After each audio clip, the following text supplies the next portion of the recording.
একটা হচ্ছে সুস্থ বাছুর, এটা কিন্তু হচ্ছে খামারের ভবিষ্যৎ। সেটা হইতে পারে একটা বকনা বাছুর কিংবা ষাঁড় বাছুর।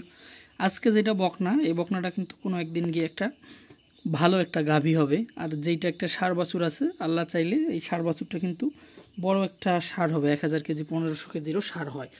তো আসলে কথা হচ্ছে যে কিভাবে এই জিনিসটা হবে, আপনার যত্নটা নিতে হবে।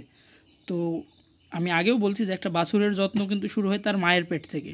মায়ের পেট থেকে কীভাবে, সেই বাছুরটা যখন তার মায়ের পেটে, অর্থাৎ যখন কিনা আপনি কনসেপ্টটা চেক করাইলেন যে আসলে সিমেন্টটা রাখছে কিনা 3 মাস পরে, তখন থেকেই ওর যত্ন শুরু হবে। যে 3 মাস পরে আপনি চেক করলেন, এখানে ভয় পাওয়ার কিছু নাই যে আসলে সমস্যা হবে না ইনশাল্লাহ। 3 মাসে যদি আপনি অভিজ্ঞ কাউকে দিয়ে ওভারিটা চেক করান, এইটা কোনো সমস্যা নেই ইনশাল্লাহ। এটাতে খুব বেশি সমস্যা হওয়ার কথা না, সমস্যা হয় না সাধারণত। তো আপনি চেক করাইলে এটা হচ্ছে প্রথম যত্ন। এরপর থেকে ওর মায়ের আপনি আস্তে আস্তে কেয়ার করবেন, মিনারেলসগুলো দেওয়ার চেষ্টা করবেন, ভিটামিনগুলো। শেষের 5-7 মাসে যখন হয়ে যাবে তখন থেকে একটু ক্যালসিয়াম দেবেন। তারপরে হচ্ছে যখন গিয়ে বাছুর আরও বড় হবে, ওর মায়ের পেটের জায়গা কমে যাবে, কিন্তু তখন পুষ্টিটা বেশি দরকার হবে, সেই সময় অধিক পুষ্টিসম্পন্ন খাবার দেবেন, ঘাস দেবেন। তো এগুলো হচ্ছে ও যখন মায়ের গর্ভে থাকবে তখনকার যত্ন। এর মধ্যে 4র্থ থেকে 7ম মাসের মধ্যে কৃমিনাশকটা করে ফেলবেন, তাহলে বাছুর সুস্থ সবল বাছুর হবে।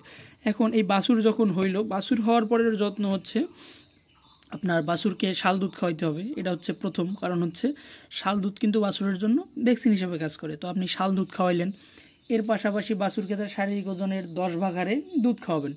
শারীরিক ওজনের 10 ভাগ জিনিসটা বুঝতেছেন তো? গরুর ওজন ধরেন 100 কেজি,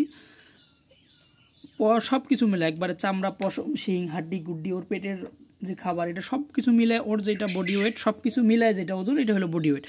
এই বডি ওয়েট যদি হয় 100 কেজি, 100 কেজির তো বাছুর হয় না, বাছুর দিয়ে বোঝাই আপনাদেরকে। বডি ওয়েট যদি বাছুরের হয় 30 কেজি, তাহলে সে 3 লিটার দুধ খাবে।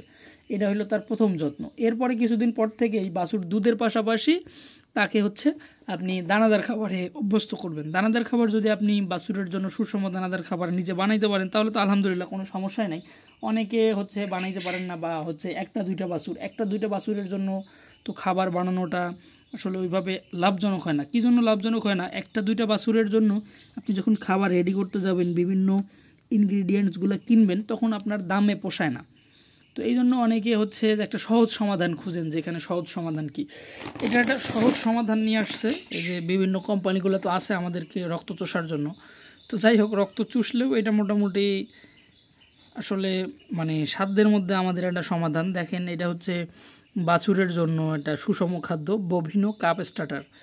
এটা করতে হইলো এসিআই, ওই যে ACI company, ACI Godrej Agrovet private limited, যে ওদের কর্পোরেট অফিসের ঠিকানা দেওয়া আছে ভোগীযোগী, ওইটা কথা না। তো এটা একটা হচ্ছে বাছুরের জন্য ফিড। অন্য কোম্পানির আছে কিনা আমার জানা নেই। আমার জানা মতে এমনিতে লোকাল কোম্পানির থাকতে পারে, বড় কোম্পানির মধ্যে এসিআই এরিয়া আছে। হ্যাঁ, তো এটার মধ্যে আছে কি সেই জিনিসটা একটু দেখেন।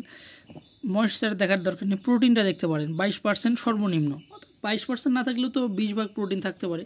যেহেতু এই বাছুরগুলো বাড়ন্ত বাছুর, এগুলোর প্রোটিনটা বেশি দরকার হয়। আপনার নিজের বাচ্চা যদি থাকে বাসায়, দেখবেন যে ছোট বাচ্চা যখন খাওয়া ধরে, ওদেরকে কী খাওয়ান আপনি? আপনারা আস্তে আস্তে ডিম খাওয়ান, পরবর্তীতে 1 বছর 2 বছর হয়ে গেলে তখন দুধ খাওয়ান। এর মধ্যে মুরগির কলিজা, মাংসের কলিজা, গরুর কলিজা, এগুলো খাওয়ান কী জন্য? প্রোটিনটা খাওয়ান কী জন্য? মাছ খাওয়ান কী জন্য? বাবুটা যেন বেড়ে ওঠে ভালোভাবে। তো এই জন্য আপনার এই গরুর যে বাছুরটা, ওরও প্রোটিন লাগবে। দেখেন, এটাতে কিন্তু ওরা লিখে রাখছে যে প্রোটিন, ক্রুড প্রোটিন 22 ভাগ সর্বনিম্ন। তো 22টা যদি 20ও হয়, তাও কিন্তু আমি মনে করি খারাপ না। এখন আপনারা যে কি বুঝেন, আমার বুঝে যে 22 ভাগ প্রোটিন বাছুরের জন্য মোটামুটি ঠিক আছে। তারপরে দেখেন, ক্যালসিয়াম আছে 1 ভাগ, ফসফরাস আছে 0.5 ভাগ, কারণ ক্যালসিয়ামের 3 ভাগের 1 ভাগ লাগে ফসফরাস ক্যালসিয়ামটা শোষণ করার জন্য। তো সেইটাও নিয়ম মেনে রাখা হয়েছে আমার মনে হচ্ছে। এটা আমি ল্যাব টেস্ট করাই নেই, এটা হচ্ছে তাদের হচ্ছে গায়ে লেখা। আমার ল্যাব টেস্ট করার তো শখ নাই, আমার ছোট্ট 2টা বাছুর আছে, আমি কিনে নিয়ে আসছি। তো আমি ভাবলাম যে আপনাদের সাথে শেয়ার করি। আপনাদের যদি কারো দরকার হয়, এরকম যদি কেউ খুঁজতেছেন বা এরকম জিনিস, বা কেউ যদি না জানা থাকে, তাদের জানা হবে আর কি। আর যাদের বড় খামার 200-100 যাদের খামারে বাছুর আছে, তারা তো নিজেরা খাবার তৈরি করতে পারেন, তাদের জন্য সমস্যা নাই। কিন্তু 2টা একটা বাছুরের জন্য আসলে ওইভাবে রেডি করাটা কষ্ট। তো সেক্ষেত্রে এটা একটা সহজ সমাধান হতে পারে। এটা 5 কেজির জন্য 5 কেজির প্যাকেট, এটাও একটা জিনিস। যেহেতু ফিড খুললে বেশি দিন রাখা যায় না, তো ছোট প্যাকেট হওয়ার জন্য আপনি যদি একটা বাছুরকেও খাওয়াইতে চান সেটাও খাওয়াইতে পারবেন, এটা একটা সুবিধা আছে।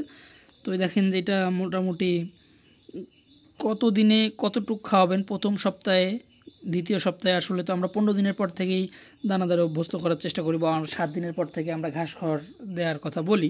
কিন্তু দ্বিতীয় তৃতীয় সপ্তাহ থেকে গিয়ে দেখেন যে 50 গ্রাম থেকে শুরু করতে পারেন, এরপরে আস্তে আস্তে চতুর্থ সপ্তাহে গিয়ে 300 গ্রাম 400 গ্রাম, অর্থাৎ আপনার বাছুর যতটুকু খাইতে পারবে ও যতটুকু হজম করতে পারবে আপনি সেইভাবে খাওয়াইতে থাকবেন ইনশাল্লাহ। তো এটা এভাবে খাওয়ানো যায়।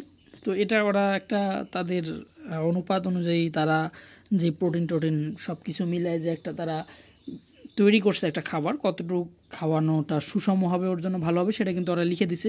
আর বাছুরের বয়স 3 থেকে 6 মাস পর্যন্ত কিন্তু তখন গিয়ে আবার 2 কেজি খাওয়ানোর নির্দেশনা তাদের আর কি, কোম্পানির নির্দেশনা। তো আপনারা এটা খাওয়াইতে পারেন। 5 কেজির প্যাকেট 300 টাকার থেকে 10 টাকা প্লাস মাইনাস আপনাদের থেকে নিতে পারে। 64 টাকা 15 পয়সা পার কেজি লেখা, সেই হিসাবে 5 6 30, আবার হচ্ছে 4 5 20, 320 টাকা 75 পয়সা দাম হয়। হ্যাঁ, কিন্তু আসলে 290 থেকে পাবেন হয়তো, বা 285-তেও কেউ পাইতে পারেন, বা আরও কমেও পাইতে পারেন। তো ফিডটা আমি একটা পেঁয়াজ কাটলাম, এখনই একটু দেখাই আপনাদেরকে। দেখেন অন্যান্য ওই বড়ো গরুর ফিডের যেরকম একই জিনিস, হ্যাঁ, অন্য কোনো কিছু না। এই যে আপনারা চাইলে এটা খাওয়াইতে পারেন, আর যদি নিজে খাদ্য বানাই খাওয়াইতে পারেন ওটা সবচেয়ে ভালো, কারণ এটা হচ্ছে অন্ধবিশ্বাস। এই যে আমি বললাম কথাটা, আমি আগের অনেক ভিডিওতে বলছি যে 22% লিখে রাখছে, এটা কিন্তু আমরা চোখে দেখি নাই বা ল্যাব টেস্টও করি নাই। তার মানে এখানে যে 22% আছে কিনা এটা আমরা জানি না আসলে। তো এই জন্য যদি নিজে বানাইতে পারেন ভালো, যাদের বানানোর সুযোগ নেই, 1-2টা গরুর জন্য আসলে বাছুরের জন্য বানায় পোষায় না, তো এই জন্য এই সাপোর্টটা নেওয়া ছাড়া উপায় নেই আর কি, বাধ্য আমরা এরকম আর কি বলা যায়। তো যাই হোক, আমার ভিডিওটা যদি ভালো লেগে থাকে সেক্ষেত্রে আমার চ্যানেলটা সাবস্ক্রাইব করে দিয়ে বেল বাটন টিপে দিতে পারেন, তাহলে আমি যে কোনো ভিডিও আপলোড করার সাথে সাথেই নোটিফিকেশন পেয়ে যাবেন। আজকের মতো বিদায় নিচ্ছি, আল্লাহ হাফেজ।